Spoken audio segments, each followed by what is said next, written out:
하나님 말씀 봉독합니다. 빌립보서 2장 5절로 11절입니다. 너희 안에 이 마음을 품어라. 곧 그리스도 예수의 마음이니 그는 근본 하나님의 본체시나 하나님과 동등됨을 취할 것으로 여기지 아니하시고 오히려 자기를 비워 종의 형체를 가지사 사람들과 같이 되셨고 사람의 모양으로 나타나사 자기를 낮추시고 죽기까지 복종하셨으니 곧 십자가에 죽으심이라. 이러므로 하나님이 그를 지극히 높여 모든 이름 위에 뛰어난 이름을 주사 하늘에 있는 자들과 땅에 있는 자들과 땅 아래에 있는 자들로 모든 무릎을 예수의 이름에 꿇게 하시며 모든 입으로 예수 그리스도를 주라 시인하여 하나님 아버지께 영광을 돌리게 하셨느니라.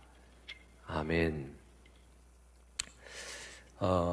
여러분, 그 감성과 직관으로 헤아린 그 낱말들을 소개한 책이 있습니다. 우리가 주고받는 우리말, 우리 낱말인데 그 낱말의 뜻을 책임질할 때 마음에 담기는 이미지가 미세하게 차이가 나는 여러 단어들을, 여러 낱말들을 마음사전이란 제목으로 엮어서 출판했어요. 이런 책입니다. 한번 보시겠어요? 네, 마음사전. 책 표지도 여러분 상당히 감성적인 타치가 주어져 있습니다.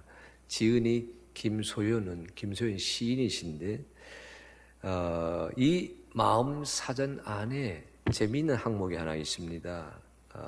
작은 차이가 빚는 전혀 다른 결론이라고 하는 그런 대목이 있어요. 상당히 긴 내용인데 그 중에 일부를 추리면서 여러분들에게 한번 제가 말을 던집니다. 이 낱말의 차이는 어떤 차이가 있고 그 차이가 여러분 마음에는 어떤 느낌으로 남고 있어요. 여러분, 소중한 존재와 중요한 존재가 어떻게 차이 날까요? 소중하다, 중요하다. 소중한 것은 그 자체가 궁극적인 것이지만 중요하다는 것은 그 궁극에 도달하기 위한 방편입니다. 행복과 기쁨은 어떤 차이가 있을까요? 이 책에 의하면, 김소연 시인에 의하게 되면 행복은 스며들지만 기쁨은 달려듭니다. 소망과 희망은 어떤 차이가 있을까요? 소망은 지니고 태어나고 희망은 살면서 지니게 됩니다. 편안함과 평안함의 차이는 또 무엇일까요? 우리는 편안한 사람, 편안한 시간, 편안한 공간 찾지 않습니까? 이 편안하다는 것은 편리하고 안전하다는 뜻인데 비슷하지만 좀 다른 평안하다는 것은 평화롭고 안정적이란 뜻입니다. 그런데 나의 편안함은 누군가의 불편함을 대가로 치르지만 나의 평안함은 누군가와 함께 누리는 공동의 가치가 될 수 있습니다. 편안과 평안의 차이. 여러분, 정성과 성의는 또 어떻게 다를까요? 정성에는 의도가 없지만 성의에는 의도가 있습니다. 여러분, 동정과 연민은 또 어떻게 다를까요? 동정은 행동으로 표현되고 연민은 마음으로 표출됩니다. 여러분, 은은함과 은근함은 또 어떤 차이가 있을까요? 은은한 것들은 향기가 있고 은근한 것들은 힘이 있습니다. 축하와 축복의 차이는 또 어떻지요? 축하하기는 쉬워도 축복하기는 어렵습니다. 육회, 상쾌, 경쾌, 통쾌는 서로 어떻게 다를까요? 유쾌한 사람은 상황을 간단하게 요약할 줄 알고, 상쾌한 사람은 고민의 핵심을 알고, 경쾌한 사람은 고민을 휘발시킬 줄 알고, 통쾌한 사람은 고민을 역전시킬 줄 압니다. 이렇게 되어 있어요. 그 밖에 더 많은 내용이 있지만 이 작은 차이, 니은과 이응의 차이, 이 작은 차이이지만 마음에 담게 되는 느낌은 상당한 구별에 있는 낱말들을 모아서 소개한 책이 마음사전이라는 책입니다. 상당히 제가 뜻깊게 읽었어요. 왜 이 마음 얘기를 할까요? 이 작은 차이가 빚어내는 마음의 상태, 오늘 성경 본문이 마음에 대해서 이야기하기 때문에 그렇습니다. 오늘 본문은 이렇게 시작하거든요. 빌립보서 2장 5절 말씀, 너희 안에 이 마음을 품어라 곧 그리스도 예수의 마음이니. 너희 안에 이 마음을 품어라 곧 그리스도 예수의 마음이니. 마음이라는 단어가 나오고 있지 않습니까? 그런데 2장 5절 빌립보서 말씀에 들어서기 위해서는 먼저 너희가 누구인지 주목하셔야 돼요. 너희 안에 이 마음을 품어라 그리하지 않았습니까? 이 너희는 여러분 복수입니다. 단수가 아니에요. 너희들 안에 이 마음을 품어라. 너희는 빌립보 교회 교인들이지요. 빌립보서니까. 사도 바울이 사도행전 16장에 의하게 되면 빌립보에 가서 복음을 전도하면서 시작된 교회가 빌립보 교회인데, 유독 빌립보 교회는 사도 바울의 열심보다는 사도 바울이 전했던 복음을 듣고 열심을 내었던 여성들에 의해서 세워진 교회입니다. 바울이 개척자이긴 하지만은 교회를 시작한 사람은 여성이에요. 자주 옷감 장사 루디아 사람입니다. 자주 옷감을 팔기 위해 아시아의 루디아에서 빌립보까지 건너왔다가 안식일 날 사도 바울이 기도처를 찾다가 강가까지 왔거든요. 그 바울이 전하는 복음을 듣고 마음을 열고 자기 집 대문을 열어 젖혀서 바울이 복음을 전하는 교회가 시작되게 한 사람, 그 사람이 루디아라고 하는 여성입니다. 빌립보 교회는 루디아의 헌신으로 시작이 되었습니다. 그러니까 빌립보 교회는 사도 바울이 개척했던 다른 여러 교회와 비교할 때에 그 시작이 순탄했습니다. 순탄하였을 뿐만 아니라 여러분은 아시잖아요. 그 여성들의 그 열심히 함께하게 되면서 빌립보 교회는 그 어느 교회, 마게도니아, 유럽에 세워진 첫 번째 교회였지만 그 어느 교회 못지않은 열정을 가지고 성장했던 그 교회가 빌립보 교회였다고 여겨지고 있습니다. 그런데 문제가 생겼어요. 사도 바울이 복음을 증거하다가 여러분 갇히게 되었습니다. 투옥되었습니다. 감옥에 매여 있게 되었습니다. 빌립보서 1장 성경 읽어보게 되면 바울이 감옥에 갇히게 된 일로 빌립보 교회 교인들 사이에 의견이 둘로 나뉘어집니다. 한쪽에서는 바울이 갇혔음에도 불구하고 이럴 때 오히려 담대하게 복음을 전하자고 나서는 사람들이 생겼어요. 그러나 다른 쪽에서는 복음을 전하는 일에 나서기는 하지만은 바울이 감옥에 갇혔습니다. 바울과는 다른 모습으로, 바울과는 다른 형식으로, 바울과는 다른 방식으로 복음을 전해야 되겠다는 사람이 생겨나게 되었어요. 순탄하게 성장하던 교회가 둘로 의견이 나누어지는 난제를 만났습니다. 1장 15절 말씀 보게 되면 그러하기에 빌립보 교회 안에 투기와 분쟁이 벌어지게 되었다라는 말이나, 투기는 뭡니까? 시기하는 겁니다. 분쟁은 뭡니까? 서로 다른 사람들끼리 너가 틀렸다, 내가 맞다, 서로 분쟁하는 일이 벌어지게 되었거든요. 그 소식이 감옥에 갇혀있던 바울의 귀에 들렸어요. 바울이 옥중에서 편지를 써서 빌립보로 보냅니다. 그것이 빌립보 서신이고요. 그 서신 2장 2절에 이런 말씀이 나옵니다. 세 번역을 읽습니다. 여러분은 같은 생각을 품고 같은 사랑을 가지고 뜻을 합하여 한 마음이 되어서 내 기쁨이 넘치게 해 주십시오. 여기 여러분은 누구지요?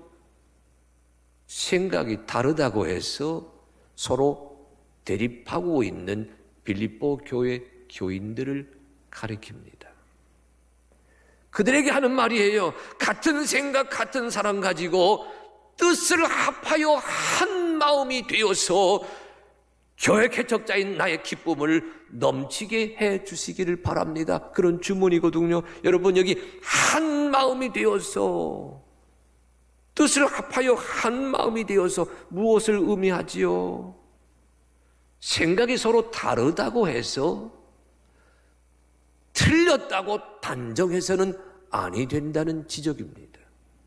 여러분, 지금 제가 마음사전, 우리말 사전 오늘 말씀을 시작하면서 여러분과 나눴는데, 다르다와 틀리다는 엄연히 같은 뜻의 낱말이 아닙니다.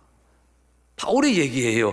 다르다고 해서 틀리다고 정죄하지 말고 한 마음이 되어서 나의 기쁨이 넘치게 해 주시기를 바랍니다. 한 마음이 되자는 거거든요. 같은 마음이 되라는 주문입니다. 한결같은 마음이 되라는 주문입니다. 큰 마음을 품으라고 하는 주문입니다. 여러분, 어떤 마음이 하나 되는 마음이에요? 어떤 마음이 큰 마음이에요? 어떤 마음이 한결같은 마음이에요? 어떤 마음이 순수한 마음이에요?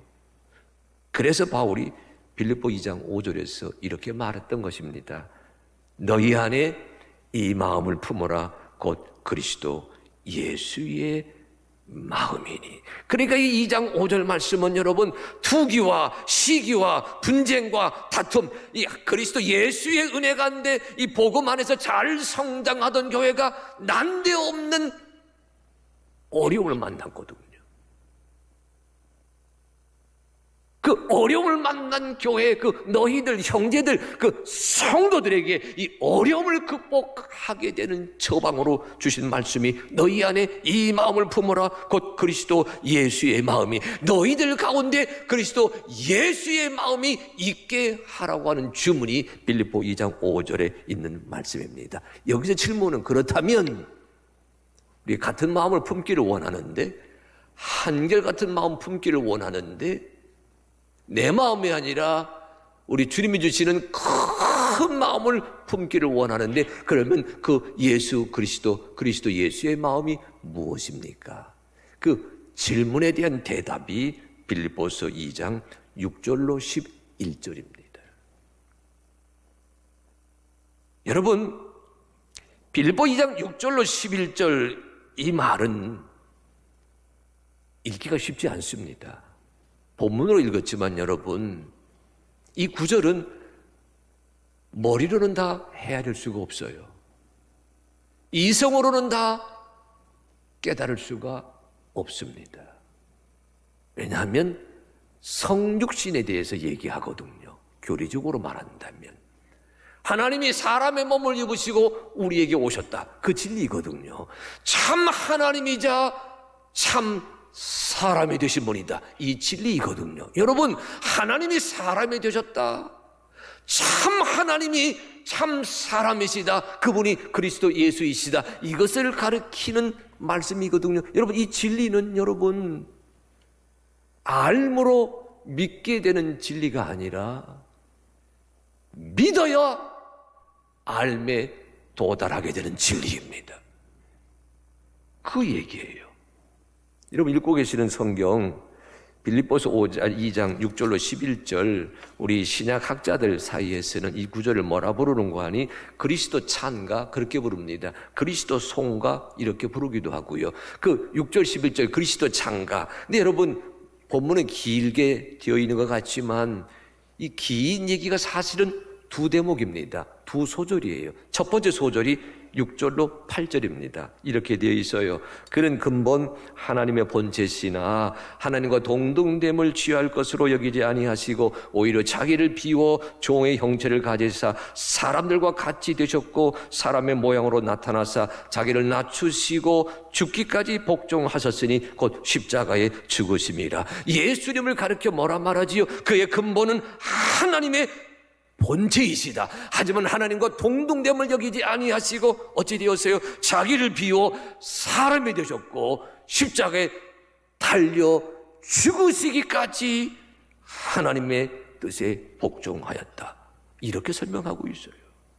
여러분 여기서 주목해야 될 단어가 본체라고 하는 단어인데 이 본체라는 낱말을 여러분 이해하시기 위해서는 그와 비슷한 말 하나 형상이라는 단어와 견주어 보아야 됩니다. 화면 보실래요? 여러분 따라하십시오. 본체와 형상. 본체는 뭐고 형상은 뭘까요? 본체는 같다는 뜻이고 똑같습니다. 모습은. 형상은 닮을 꼴이라는 뜻입니다. 본체는 똑같은 본질이지만 형상은 닮을 꼴이기는 하지만 어딘가 닮지 않은 부분도 있다는 지적이거든요. 첫사람 아담은 하나님의 형상을 지녔습니다. 하나님의 닮은 꼴이었어요. 근데 여러분 창세기 3장에 보십시오. 아담에게 무슨 문제가 있었어요? 하나님의 닮을 꼴이었으면서도 어느 날 뱀이 찾아와서 유혹합니다. 시험합니다. 네가 이 과실을 먹는 날에는 내 눈이 밝아 내가 하나님과 같이 되리라. 하나님과 그 본체가 동등되는 존재까지 이르게 될 것이다. 그 시험, 그 유혹에 넘어가서 그만 먹어서는 안 될 열매를 따먹지 않았습니까? 기독교 신앙은 그런 그런 아담 하와의 그 실수를 가리켜서 원죄라고 부릅니다. 하나님의 형상을 지닌 자들이 하나님과 동등되는 자리에 들어서기 위해서 자기를 높이려고 하였다. 자기를 과시하려고 하였다. 자기를 고양시키려고 하였다. 아담의 후손은 누구에게나 이런 원죄의 멍해가 있습니다. 근데 우리 예수님은 이 아담의 이 원죄를 씻기 위해서 그 문제를 해결하기 위해서 우리에게 오셨는데 오늘 빌립보 2장 6절 이하 말씀 보게 되면 그 하나님과 본체이신 우리 주님께서는 하나님과 동등됨을 여기지 아니하시고 어찌 되셨어요? 종의 형체를 가지사 사람들과 같이 되셔서 스스로 낮아지시고 십자가에 죽으셨습니다. 이 진리를 가르쳐서 어려운 말 하나 쓸게요. 케노시스라 부릅니다. 보여주실래요? 우리말로는 비움이란 뜻이에요. 우리 주님은 자기를 낮추셨습니다. 스스로. 자기를 비우셨습니다. 스스로. 하나님과 동등된 분이시지만 자기를 낮추시고 자기를 비우셔서 십자가의 제물이 되는 그 가장 부끄러운 자리까지 기꺼이 순종하셨습니다. 이 케노시스의 그 진리, 그 비움의 진리, 이것이 그리스도 예수의 마음을 품어라라고 말할 때에 그 음성을 들었던 빌립보 교회 교인들이 새겨야 될 교훈이었어요. 여러분, 성육신의 교리는 신앙적인 겁니다. 어려운 말로 신학적인 겁니다. 하지만 그 신학적이고 신앙적인 진리를 내 삶의 윤리와 도덕으로 펼쳐가게 하려는 그런 사도 바울의 의도가, 너희는 이 마음을 품어라, 그 그리스도 예수의 마음이니 라고 말한 다음에 그리스도 창가의 첫 소절, 자기 비움, 자기 낮춤, 십자가의 제물이 되시기까지 순종하셨던 우리 주님을 소개하게 된 것입니다. 그러니 여러분 생각해 보십시다. 그리스도 예수의 마음이 무슨 마음입니까? 자기를 과감하게 비우는 마음입니다. 한마디로 겸손, 겸비, 겸허입니다. 그걸 누구에게 들려줘요? 빌립보 교회 교우들에게 들려주고 있습니다. 여러분, 이 그리스도 창가의 두 번째 대목은 또 이렇게 되어 있어요. 9절로 11절 같이 읽어봅니다. 우리 다 같이 읽어보십시다. 자, 시작.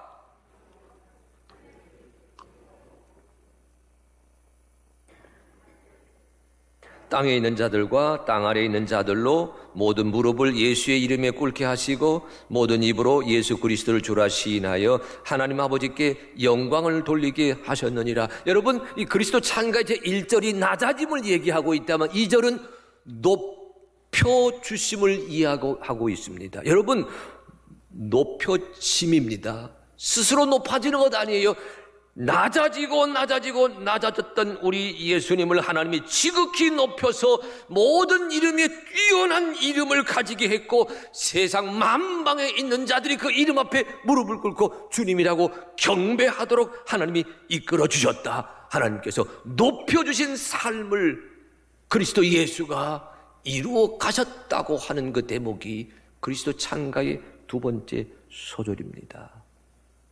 빌립보는요, 여러분, 사도 바울이 이 말씀을 전하고 있을 당시 빌립보는 군인들의 도시인데요, 원래부터 군인들의 도시였던 건 아닙니다. 여러분, 알렉산더 대왕 아시잖아요. 그 아버지가 필립인데 주전 356년에 그 마케도니아의 왕 필립이 마케도니아에서 소아시아에서 이 마케도니아 그 짤막한 그 바다 하나 건너고는 에게해, 그러니까 이 빌립보는 일종의 관문입니다. 그 관문이 되는 그 자리에 필립의 도시라고 하는 신도시를 창건했어요. 상업이 발달했습니다. 무역이 성행했지요. 그런데 그랬던 도시에 무슨 일이 벌어지느냐? 여러분, 아우구스트 기억하십니까? 아우구스트 보여주실래요? 황제가 되고 난 다음엔 아우구스트지만 원래 그의 이름은 옥타비아누스입니다. 시저가 암살되고 난 다음에 로마 제국의 원로원이 삼두 정치를 펼친 적이 있어요. 군인 세 사람에게 그 방대한 로마 제국의 땅을 나누어 통치하게 했습니다. 그 중에 한 사람이 옥타비아누스였거든요. 그런데 실력은, 능력은, 검술은, 업적은, 전쟁터에서 공헌은 누가 더 많이 세웠느냐? 안토니우스가 더 많이 세웠어요. 안토니우스 보여주실래요, 여러분? 예. 그런데 여러분, 주전 42년에 옥타비아누스가 빌립보에서 싸움을 했습니다. 전쟁을 했어요. 시저를 암살한 공화파를 물리쳐버렸고, 주전 31년에는 악티움 해전에서 저 안토니우스를 물리치고 로마 제국의 황제로 즉위하게 됩니다. 이 실력이 충출했던 안토니우스가 여러분 아시는 클레오파트라와 사랑에 빠져서 악티움 해전에서 처절하게 패배하게 되지요.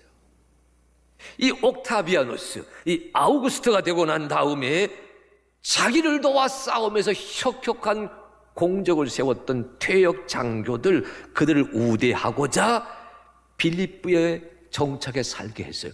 그때부터 빌립보는 군인들의 도시가 되었어요. 퇴역한 군인들의 도시. 보십시오, 여러분. 군인들의 명예, 군인의 지위, 군인의 서열을 존중하는 그 사회 풍토가 빌립보에 정착되게 되었다는 뜻입니다. 그리스도 장가는 보십시오. 바로 이런 사회 풍토에 젖어 살고 있던 자들에게 경종을 울리는 역할을 해요. 뽐내며 살고, 으스대며 살고, 과시하며 살고, 여러분, 전쟁에서 이긴 그 업적과 승리와 그 훈장을 과시하며 살던 사람들에게 사도 바울이 누구를 제시해요? 예수 그리스도를 제시합니다. 왜 그래요? 빌립보 교회 교우들도 빌립보라고 하는 정신 풍토에 젖어 살던 까닭에 뜻하지 않은 일로 교회 안에 분쟁과 시기와 다툼과 엉뚱한 경쟁이 생겨서 복음 전파의 사역에 암초를 만나게 되었다. 그래서 얘기하는 겁니다. 참 사람이 되고자 참 하나님이셨던 우리 주님께서 자기를 비우시고 낮추시고 십자가에 죽기까지 낮아졌지만 하나님이 높여주셔서 저로 하여금 온 누리가 경배하는 주님이 되게 하셨다. 무슨 소리지요? 스스로 높아지는 인생을 사는 것이 아니라 하나님이 높여주시는 삶을 살아가야 된다고 하는 그런 예로 그리스도 창가를 사도 바울이 우리에게 전하고 있다는 뜻이 됩니다. 어려운 이야기를 삶에 적용하면서 이렇게 풀어봅니다. 주여, 내 스스로 높아지는 인생길에 들어서지 말게 하시고 우리 주 하나님이 높여주시는 그 인생길에 참여하기 위해서 오늘 나로 하여금 낮아지게 하시옵소서, 비우게 하시옵소서. 이게 케노시스의 내용이에요. 여러분, 무슨 소리이지요? 예수 그리스도의 자기 비움과 자기 낮아짐을 얘기하고 있는 것은 결국 무엇을 말하고 있어요?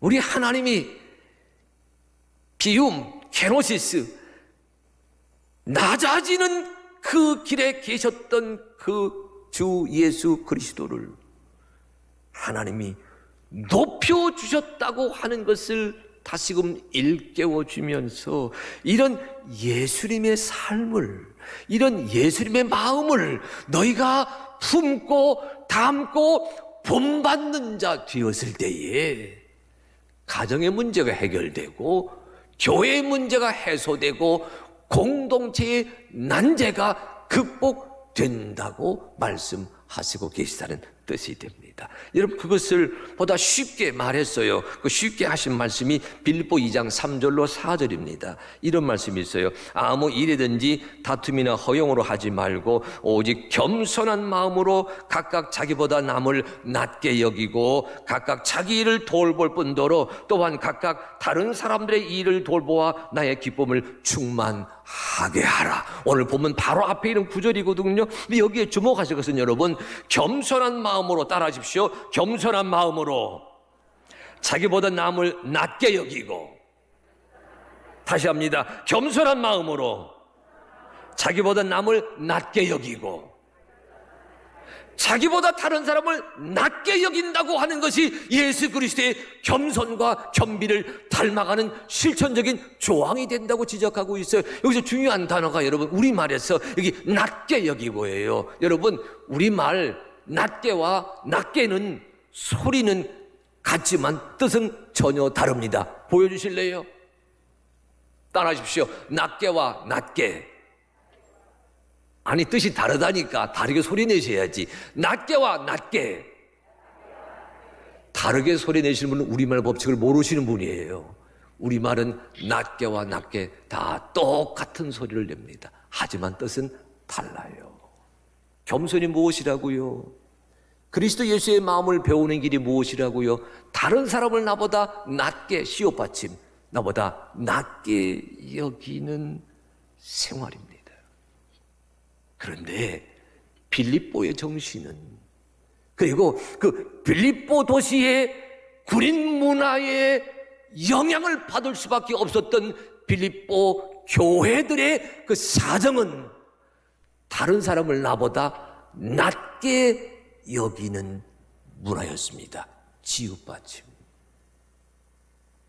빌립보만 그러나요?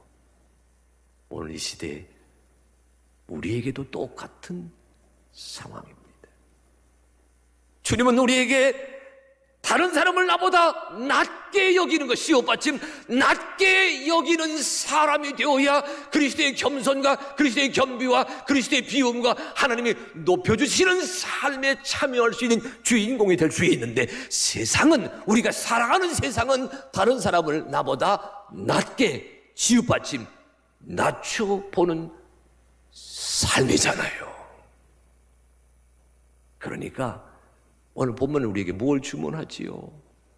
그리스도 예수의 은혜 안에 살아가는 자들, 그리스도 예수를 닮아가기를 원하는 자들, 아니 그리스도 예수의 마음을 품어야 되는 자들에게 주고 있는 말씀은 무슨 뜻이 되는 거지요? 저는 그 말씀을요, 여러분 오늘 설교 제목으로 이렇게 바꾸었어요. 단층이 아니라 단층입니다. 따라하십시오. 우리 마음은 단층이, 자, 저기 화면 보고 얘기하십시다. 따라하십시오. 우리 마음은 단층이어야지, 손가락 따라하십시다. 단층이어야지, 단층이어서는 안 됩니다.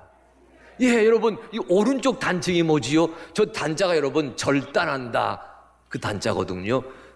나밖에 몰라요. 다른 사람과 나를 이렇게 가려놓았습니다. 나 중심의 마음. 그런데 여러분, 나 중심의 마음을 세워가다 보니까 내 안에 많은 균열이 일어나요. 갈팡질팡 못할 때가 많이 있습니다. 이 단층 말고 단순, 여러분, 순전하다, 온전하다, 하나다, 단순한 마음. 저는 이 제목을요, 빌립보서 2장 8절 말씀을 묵상하면서 생각했어요. 빌립보 2장 8절 한번 같이 읽어봅니다. 자, 2장 8절 보여주세요. 그 다음 PPT 화면. 자, 시작. 사람의 모양으로 나타나사 자기를 낮추시고 죽기까지 복종하셨으니 곧 십자가에 죽으심이라. 사람의 모양으로 나타나사 자기를 낮추시고 죽기까지 복종하셨으니 곧 십자가에 죽으심이라. 이것이 그리스도 예수고, 이 그리스도 예수를 보고 배우고 담고 실천하는 것이 그리스도 예수의 마음을 품는 것이다, 그렇게 말하지 않았어요. 그래서 준비한 PPT 화면이 이겁니다. 단층에서 단층으로 가셔야 됩니다. 바로 앞에 있는 PPT 화면 보여주세요. 예, 단층에서 주여 나밖에 모릅니다. 나 중심입니다. 나 외에 다른 사람 없습니다. 다른 사람은 낮추어 봅니다. 나만을 위해서 살아가는 그 단층의 마음에서 단층으로 온전한 마음, 순전한 마음, 하나 되는 마음, 그래서 비우는 마음, 낮아지는 마음, 예수님처럼 십자가에 달려 죽으시기까지 하나님의 그 뜻에 순종하는 자의 마음을 우리가 이루어가게 될 때에, 여러분 기대하세요. 가정의 문제가 해결됩니다. 공동체 문제가 해결됩니다. 우리 사회의 문제도 해결이 됩니다.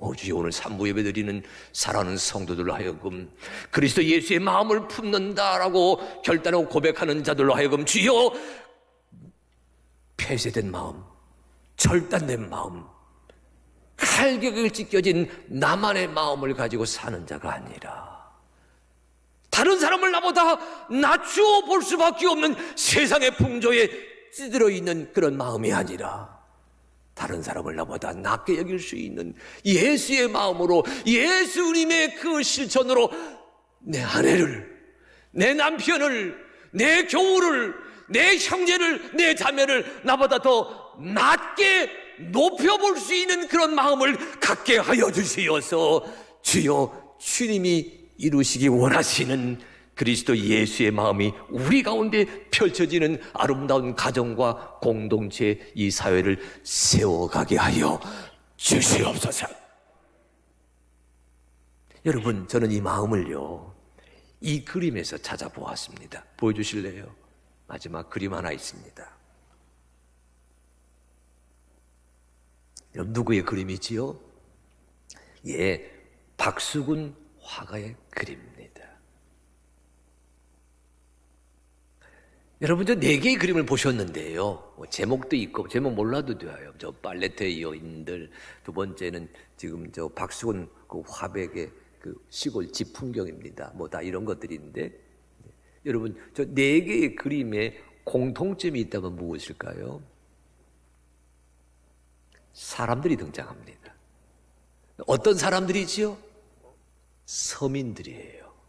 오늘 빌립보서 용어로 말하면 낮아진 사람들. 낮아진 사람들. 그런데 여러분 보십시오. 지금 박수근 화백은 생전보다 돌아가신 이후에 저 작품이 굉장히 고귀한 작품으로 거래되고 있거든요. 여러분, 저 그림 보면서 어떤 느낌을 또 마음에 새기십니까? 포근합니다. 푸근합니다. 왜요? 서민들의 그림이니까. 자기를 낮추고 있는 사람들. 박수근 화백의 그림이요, 여러분. 아기 업은 딸, 아낙네, 빨래터의 아낙네, 소를 몰고 가는 농부들, 들에서 일하는 시골 사람들, 다 이런 서민들이거든요. 그럼 보세요. 나를 뽐내는 사람, 나를 높이는 사람, 나를 자랑하는 사람, 내 명예, 내 훈장을 내세우는 사람 옆에 내가 서 있다 생각해 보세요. 내 마음이 어떨까요? 부화가 나지요. 반대로 나를 낮추는 사람, 나를 비우는 사람, 서민들 옆에 서 있다 생각해 보십시오. 내 마음이 어떻지요? 푸근해지지요. 포근해지지요. 여러분, 2021년 시작한 지 한 달이 지나갑니다. 이 한 해 그리스도 예수의 마음을 품고서 살아가십시다. 우리의 삶의 자리에, 우리의 신앙 풍토에, 우리의 생활 풍토에 겸손한 마음으로 남을 나보다 낮게 여기는 지어받침이지요. 남을 나보다 낮게 여기는 그런 신앙의 문화, 교회의 문화, 그리스도의 문화를 세워가게 하여 주시어서 다른 사람을 나보다 낮게 여기는 지어받침, 다른 사람을 나보다 낮추어 보려고 하는 세상의 문화에 대한 대안을 건설해가는 2021년이 하늘빛교회, 하나님의 가족들이 써가는 가계부가 되게 하시고 일기장이 되게 하시고 고백록이 되게 하여 주시옵소서. 1월이 다갑니다. 다짐하십시다. 너희 안에 이 마음을 품어라.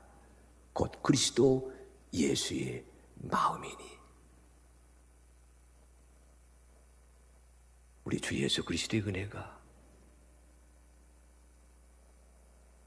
그리스도 예수의 마음을 품겠다고 다짐하고 결단하는 오늘 3부 예배 성전에 함께 하신 여러분 한 분 한 분과 유튜브 영상에 계시는 여러분 한 분 한 분에게 임하게 되시기를 주님의 이름으로 축복합니다.